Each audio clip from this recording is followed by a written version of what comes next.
this day. We thank you for bringing us to our school. Bless us with good health and enlighten our minds to revelations that will be taught this day. Help us to be ambitious, beautiful, and disciplined. Teach us to love our parents, brothers and sisters, teachers and friends. Bless our school, our state, and our country. Our Father, who art in heaven, hallowed be thy name. Thy kingdom come, thy will be done, on earth as it is in heaven. Give us today our daily bread. Forgive us our trespasses, as we forgive those who trespass against us. And lead us not into temptation, but deliver us from evil. Amen.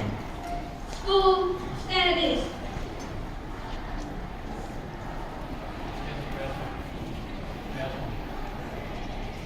Please stand, page number 25, song number 5, Amazing Grace.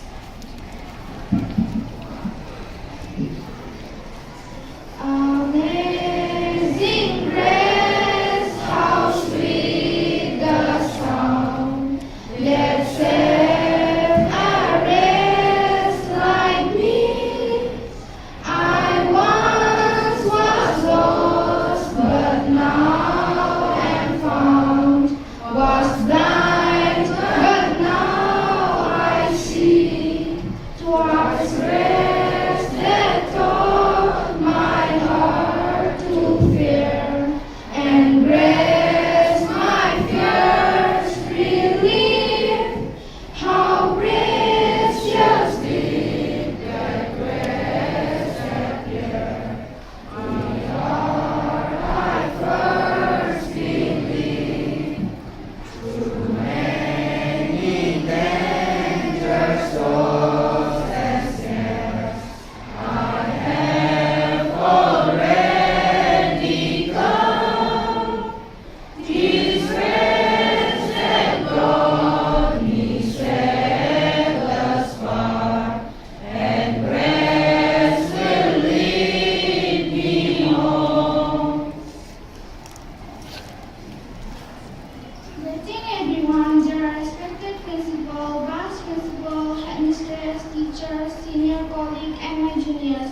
We are the students of class 5E presenting today's assembly on the topic "Patience is bitter, but its fruit is sweet." Patience is one of the most positive virtues in achieving anything in life. Patience means the right attitude. Patience means having the mental strength to hold up despite challenges. All great personages in the history of mankind have been patient men and women.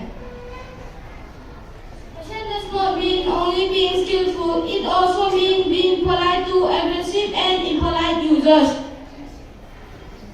All people wish to be successful, however, success can only be achieved by patient perseverance. While endeavoring for success in any field, one needs to work really hard and deal with thoughtless and uncaring people. Without patience, facing one of them is impossible. Ultimately, patience bears sweet fruit. So all of us cultivate and practice patience while doing our day-to-day activities. At school, home, or at playground, we must practice patience with our family members, teachers, and friends. Thank you.